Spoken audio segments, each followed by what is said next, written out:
Hello viewers, இன்னைக்கு நம்ம பார்க்க போறது ஒன் பீஸ் எபிசோட் 657 பார்ட் 2.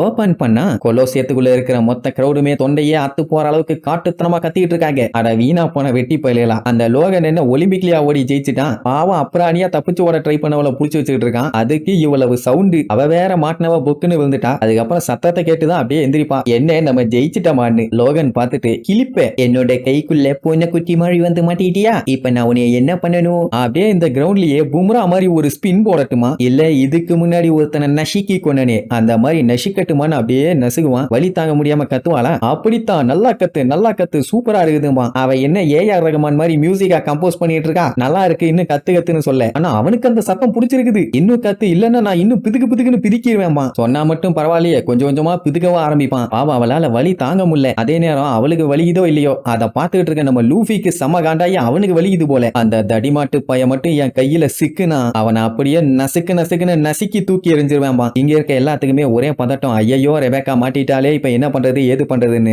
இவ்வளவு நேரம் டிஃபீட் பண்ண முடியாத ஒருத்திய இப்போ ஒருத்தன் நசுக்கியே டிஃபீட் பண்ண போறான். எல்லாம் சேர பண்ணுங்க அப்படின்னு ஒண்ணு அவளை நசுக்கி பொடியாக்கணுமாமா. ஏன் மூக்கல் அள்ளி போட்டு போறானுங்களா? அவ அப்படியே சுத்தி முத்தி பாப்பா. அட வீணா போன வெட்டி பயல்களா, இப்படி கொல்ல சொல்லி கத்திட்டு இருக்கானுங்களேன்னு ஃபீல் பண்ணுவா. அதுக்கப்புறம் அந்த சோல்ஜர் இருக்கான்ல, அவனை யோசிச்சு பார்த்துட்டு அப்படியே அழ ஆரம்பிச்சிருவா. ஏன்னா கஷ்டப்பட்டு அவளையே அவ தற்காத்துக்கணுங்கிறக்காக நிறைய ட்ரைனிங் எல்லாம் கொடுத்தான். ஆனா எல்லாமே வீணா போயிருச்சேன்னு பீலிங்கு. இந்த சண்டைக்கு போறேன்னு அவன் முதல் டைம் அவங்கிட்ட சொல்லும் போதே பச்சை பச்சையா திட்டி இருப்பான். எனக்கு என்ன மூளையில கலங்கி போச்சா, இந்த காம்படிஷன்ல எல்லாம் உன்னால ஜெயிக்க முடியாது, வர்றவனுங்க பூரா காட்டெருமை மாதிரி வருவானுங்க, அவனுக்கு கூட எல்லாம் நீ போய் சண்டை போட்டா செத்துருவானாயேன்னு சொல்லியிருப்பான். ஆனா அவ கேட்கல. ஏன்னா டோஃப்ளமிங்கோவை போட்டு தள்ளணுங்கிற வெறியோட இந்த மேட்ச்ல கலந்துகிட்டா. ஏன்னா அந்த ஃப்ரூட் கிடைச்சாதானே அவளுக்கு அந்த பவர் கிடைக்கும். அந்த பவரை வச்சு டோஃப்ளமிங்கோவை காலி பண்ண முடியும். என்ன ஒரு மூளையா. ஆனா கடைசியில அந்த சோல்ஜர் சொன்ன மாதிரியே ஆயிருச்சு. கண்ணுல கண்ணீர் தார தாரையா கொட்டும். அப்போங்கும் போதுதான் புகைக்குள்ள இருந்து ஒரு சவுண்டு, ரெபேக்கா என்ன வெட்டியா வெயிட் பண்ணிட்டு இருக்க, வா நம்ம போகலான்னு. அது மட்டும் இல்லாம ஒரு கோடாரியை வச்சு ஓங்கி அவனுக்கு ஒரு வெட்டு விழும். அவன் கைய வச்சே தடுத்துருவான். வந்தது வேற யாரும் இல்ல, அச்சிலியா. அவளோட அட்டாக்க கைய வச்சே தடுத்துருவான். அப்படி தடுத்தா என்ன, அவன் வெட்டு விழும் இல்ல.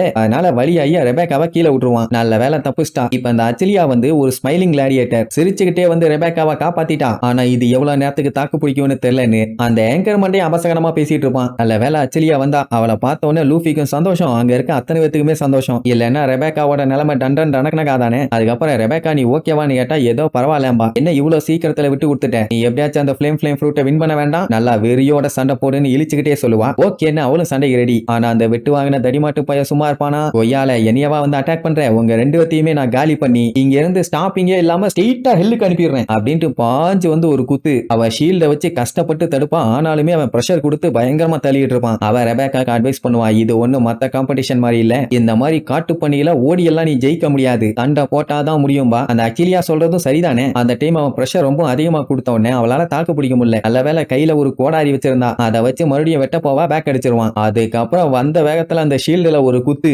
அப்படியே முடியாம பேக்ல தெரிச்சு போவா. அந்த கேப்ல அகிலியாவோட மூஞ்சில வாயில ஒரு குத்து, கையில ஒரு குத்து, வாயில ஒரு குத்து, அப்படியே பேன் வந்து விழுவாளா. உடனே ரெபேக்கா அகிலியா அப்படியே இருங்க, அவனை இன்னைக்கு பொழந்துடுறேன்னு வேகமா ஓடி வந்து அவ முதுகிலேயே ஒரு ஜம்ப போட்டு கத்திய சொல்லிட்டுன்னு சொல்லிட்டு அப்படியே வெட்டுறதுக்கு பாஞ்சு வருவா. இந்த கத்தியெல்லாம் என்னைய ஒண்ணும் பண்ணாதுன்னு அவனை புடிக்க போவானா. அங்கதான் ஒரு பெரிய ட்விஸ்ட். அவன் கத்திய வச்சு வெட்ட வரல, அவன் கையை நீட்டி புடிக்க வந்தால அந்த கையில ஒரு பிரஷர் கொடுத்து பூஸ் பண்ணி அப்படியே கிருட்டுன்னு அந்த பக்கமா போவா. அவனால பேலன்ஸ் பண்ண முடியாம அப்படியே முன்னாடி சாய்வானா. இதாண்டா கேப்னு காலுக்குள்ள கத்தி விட்டு அப்படியே நம்பி விடுவா. அவன் பாண்டியாடிக்கிட்டே அந்த ரிங்கோட எண்டுக்கு வந்துருவான். அங்க வந்துட்டு காக்கா மாதிரி பறக்க ட்ரை பண்ணுவான் பாருங்க. ஏண்டா இந்த பாடியை வச்சுக்கிட்டு உனக்கு பறக்க ஆசை வேறையாடான்னு தோணும். அதுக்கப்புறம் அவனால நிக்க முடியல, அப்படியே தண்ணியில போய் பேன்னு விழுவான். பாடி வெயிட் கம்மியா இருந்திருந்தா கூட நின்றுப்பான். ஆனா வெயிட் ஜாஸ்தியா இருந்ததுனால கவுந்துருச்சு. ஓ மை காட், ஒரு மாமிசம் மலையவே அந்த ரெபேக்கா சரிச்சிட்டான். இது ஒரு கடுமையான விக்டரி, கன்றாவியான விக்டரி, மானங்கட்ட விக்டரின்னு சொல்லி எல்லாருமே கழுவி ஊத்துவாங்க. உள்ள மூளையா எப்படி அவனை தண்ணியில தள்ளி விட்டுருக்குன்னு பாராட்டுறதை விட்டுட்டு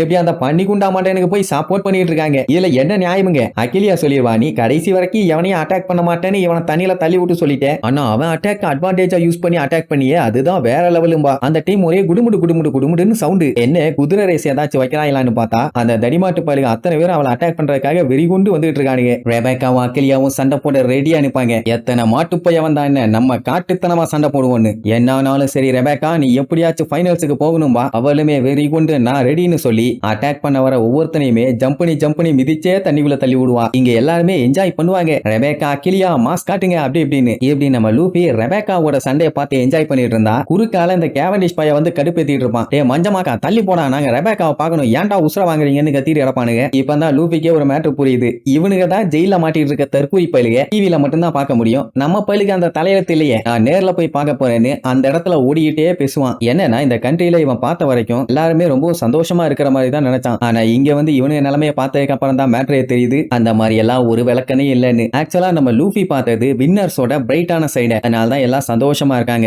எப்படின்னா யாரெல்லாம் டோஃப்ளமிங்கோக்கு ஒபே பண்றாங்களோ அவங்க எல்லாருமே வின்னர்ஸ், யாரெல்லாம் அவன் பேச்ச கேட்காம இருக்காங்களோ அவங்க எல்லாம் லூசர்ஸ். வேர்ல்டு கவர்மெண்ட் மாதிரி தான் கொஞ்சம் கொடூரமான லூசர்ஸ் எல்லாத்தையுமே குப்பை தொட்டியில போட்டுருவானுங்க. அதுக்குன்னே அவன் ஸ்கிராப்னு சொல்லி ஒரு இடம் வச்சிருக்கான். ஸ்டார்டிங்ல கூட ஒரு பொம்மை ஒண்ணு உள்ள தூக்கி போட்டானுங்களே, அந்த இடமும் இப்ப கொலிசியத்துல விளையாண்டு தோத்தவனுங்க எல்லாம் இருக்கானுங்கல்ல, அவனு இருக்க இடமும் ஒண்ணுதான். இந்த கண்ட்ரியில இருக்கவங்க எல்லாம் மேலதான் ரொம்ப சந்தோஷமா இருப்பாங்க, ஆனா கீழே இருக்கவனுங்க அப்படி இல்ல, அது ஒரு நரகம் அப்படி இப்படின்னு அவன் சொல்லும் போதுதான் நம்ம லூபிக்கு அவன் வாழ்ந்த இடம் ஞாபகத்துக்கு வரும். அட இதே மாதிரி தானே லூபியோட வில்லேஜுக்கு பக்கத்துல இருக்க அந்த கோவா கிங்டம் சுத்தி ஃபுல்லா குப்பைகளா கொட்டுவானுங்க. அந்த கிங்டம்க்கு உள்ள ஜாலியான லைஃப் எல்லாம் சந்தோஷமா இருப்பாங்க, ஆனா வெளியில வாழ்றவங்களோட நிலைமை ரொம்ப மோசம். அந்த மாதிரி ஒரு இடத்துலதான் நானும் வாழ்ந்தேம்மா. ஏதாச்சும் ஒரு விஷயம் சரியில்லைன்னு தோணும் போதுதான் இங்க பல விஷயங்கள் ஸ்டேஞ்சா நடக்குதுங்கிறது உன் கண்ணுக்கே தெரியும். அதனால எங்களுக்கு தெரிஞ்ச வரைக்கும் இன்னும் டார்க்கான ஏரியாலாம் இந்த கண்ட்ரில இருக்குது, நீ தான் கொஞ்சம் பார்த்து கேர்ஃபுல்லா இருக்கணும். நல்லபடியா போயிட்டு வான்னு அனுப்பி வச்ச உடனே அவனும் பை பைட்டு கிளம்பிடுவான். அதே நேரம் இங்க பார்த்தலோமியோ, லூபி சென்பாய் எங்க போனீங்க, உங்களை எங்கேயுமே கண்டுபிடிக்க முடியலன்னு ஜோரோ சென்பாய் கிட்ட போய் நான் என்ன சொல்லுவேன்னு சொல்லி அப்படியே புலம்பிக்கிட்டே வருவான். அப்ப அங்க டோரை திறந்துகிட்டு லூபி வருவானா, அவனை பார்த்த உடனே தலைவா நீயான்னு பயங்கரமா ஷாக் ஆவான். யாரா இவன் லுக்கு விடும் போதே மூஞ்செல்லாம் செவந்து வீங்கி லூபி சென்பாய் என் தெய்வத்தை நான் பார்த்துட்டேன்னு சொல்லி சந்தோஷத்துல கதறி ஆள ஆரம்பிச்சிருவான். அவ்வளவுதான், நெக்ஸ்ட் எபிசோட்ல மீட் பண்ணலாம். டாடா.